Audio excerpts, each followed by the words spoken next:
내비게이토 소책자 시리즈 경건한 여인, 진주보다 귀한 삶의 비밀. 우리가 함께해온 여정의 10번째 시간입니다. 오늘 우리는 이 시리즈에서 어쩌면 가장 구체적이면서도 동시에 오늘날 가장 많은 질문을 불러일으키는 주제를 다루게 될 것입니다. 바로 경건한 여인에 대한 이야기입니다. 잠언 31장은 이렇게 묻습니다. 누가 현숙한 여인을 찾아 얻겠느냐? 그 값은 진주보다 더하니라. 성경 스스로가 경건하고 현숙한 여인은 찾아보기 힘들며 그 가치는 세상의 어떤 보물보다도 귀하다고 말합니다. 오늘 우리가 함께 살펴볼 라일라 스팍스의 책 경건한 여인은 바로 이 진주보다 귀한 여인이 어떤 모습인지 그리고 어떻게 그러한 삶을 살아갈 수 있는지를 다루는 책입니다.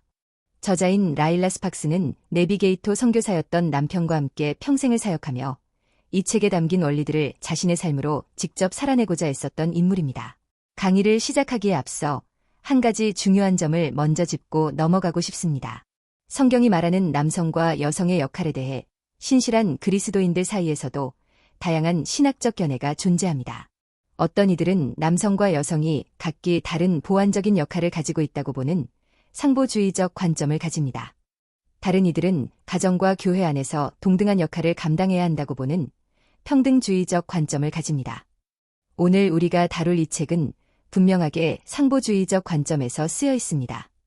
따라서 우리의 목표는 이 자리에서 어떤 신학적 입장이 유일하게 옳다고 결론 내리는 것이 아닙니다. 대신 이 책이 제시하는 경건한 여인의 초상을 충실하게 이해하고 그 안에서 시대를 초월하여 우리 모두에게 적용될 수 있는 지혜와 통찰을 발견하는 것입니다. 이 책은 모든 논의의 출발점을 창세기 2장 18절에 둡니다. 하나님께서는 아담을 창조하신 후에 사람의 독처하는 것이 좋지 못하니 내가 그를 위하여 돕는 배필을 지으리라고 말씀하셨습니다. 저자는 이 구절을 통해 여성이 창조된 첫 번째 목적이 남자를 위한 돕는 배필이 되는 것이라고 설명합니다. 여기서 돕는 배필이라는 단어의 원어인 히브리어를 살펴보는 것은 매우 중요합니다. 돕는 자에 해당하는 히브리어는 에제르인데 이 단어는 구약 성경에서 주로 하나님께서 위기에 처한 이스라엘을 구원하시는 강력한 도움을 주실 때 사용되는 단어입니다. 결코 약하거나 종속적인 조수를 의미하는 단어가 아닙니다. 오히려 위기 상황에서 구출해낼 수 있는 힘과 능력을 가진 존재를 가리킵니다. 배필에 해당하는 케네그도는 그와 마주보는, 그에 상응하는 이라는 뜻입니다. 따라서 하나님께서 의도하신 돕는 배필은 남성보다 열등한 조수가 아니라 그와 동등하게 마주서서 그의 결정적인 필요를 채워주는 강력한 파트너라고 이해할 수 있습니다. 이러한 창조의 목적과 원리 위에서 저자는 경건한 여인의 구체적인 특징들을 한 폭의 그림처럼 그려나갑니다. 이 특징들은 크게 세 가지 관계로 요약될 수 있습니다. 남편과의 관계, 자기 자신과의 관계, 그리고 세상과의 관계입니다. 첫째, 경건한 여인은 남편과의 관계에서 돕는 자의 역할을 지혜롭게 감당합니다. 이 책은 아내가 남편에게 복종하라는 에베소서와 골로새서의 말씀을 비중 있게 다룹니다. 이것은 인격적인 굴종이나 억압을 의미하는 것이 아닙니다. 대신 하나님께서 세우신 가정의 질서 안에서 남편의 리더십을 존중하고 그에게 기꺼이 협력하는 것을 의미합니다. 저자는 이러한 순종이 남편이 아니라 죽게 하듯 하는 것이어야 한다고 강조합니다. 즉, 아내의 순종은 하나님을 향한 신뢰와 순종의 표현이라는 것입니다. 또한 그녀는 남편을 세워주는 아내입니다. 남편의 자존심이나 이기심을 세워주는 것이 아니라 그가 하나님을 신뢰하고 영적인 가장으로서 굳건히 서도록 격려하고 지지하는 역할을 합니다. 남편의 단점을 비난하기보다 그의 장점을 칭찬하고 다른 사람들 앞에서 결코 남편을 깎아내리지 않습니다. 그리고 무엇보다 남편을 위해 기도하기를 쉬는 죄를 범하지 않는 신실한 중보자가 됩니다. 둘째, 경건한 여인은 자기 자신과의 관계에서 내면의 성숙을 추구합니다. 저자는 먼저 여자의 타락한 본성이 계교와 잔꾀를 부리기 쉽다는 점을 인정합니다.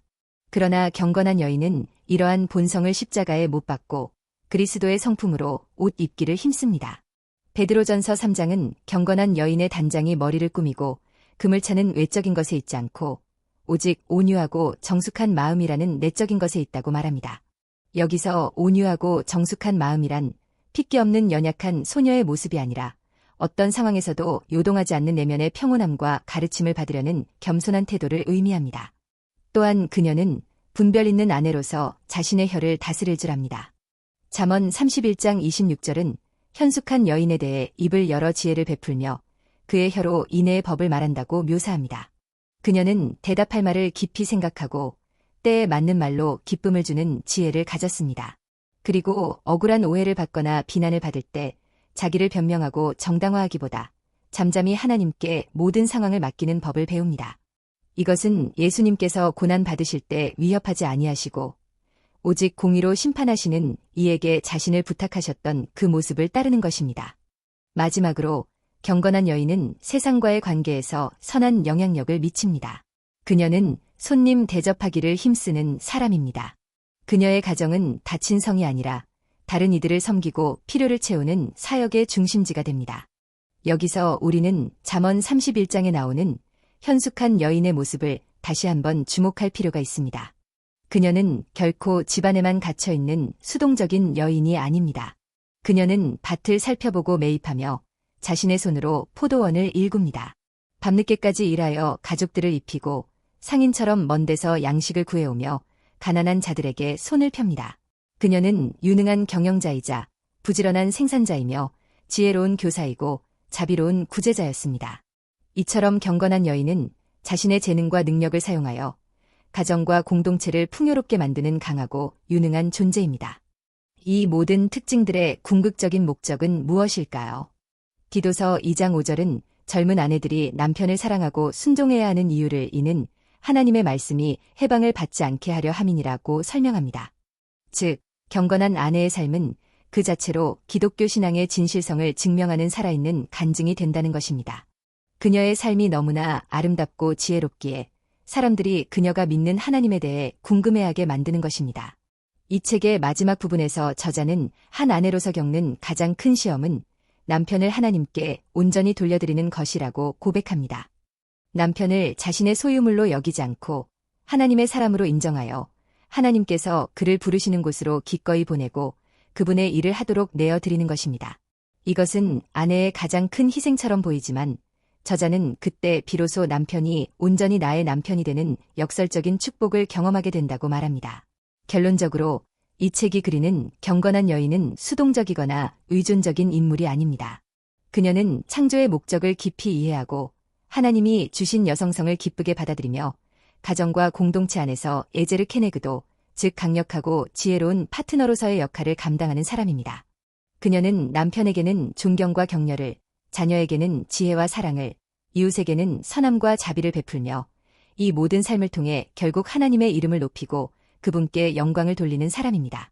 진주보다 귀한 이 삶의 모습이 오늘을 살아가는 우리 모두가 함께 추구해야 할 아름다운 목표가 되기를 소망합니다. 삶을 위한 적용과 실천 1. 나의 창조 목적 묵상하기 이번 한 주간 돕는 배필, 즉 에제르 케네그도라는 단어를 깊이 묵상해보세요.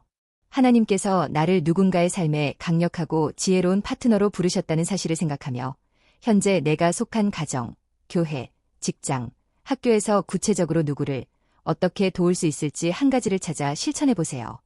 2. 세워주는 말 연습하기. 당신의 가장 가까운 관계, 즉 부모님, 형제자매, 배우자, 혹은 친한 친구의 장점을 3가지만 적어보세요. 그리고 이번 주 안에 그 장점을 칭찬하고 격려하는 말을 직접 전해보세요. 비판과 불평 대신 다른 사람을 세워주는 말을 의식적으로 사용하는 훈련입니다. 3. 잠언 31장으로 나를 비춰보기. 잠언 31장 10절부터 31절까지를 천천히 읽어보세요. 그리고 그곳에 묘사된 현숙한 여인의 여러 특징들, 예를 들어 부지런함, 지혜로움, 경영 능력, 자비심, 강인함 등 중에서 지금의 나에게 가장 도전이 되는 부분이 무엇인지 한 가지를 정하고 그 영역에서 성장할 수 있도록 기도하며 작은 실천을 시작해보세요.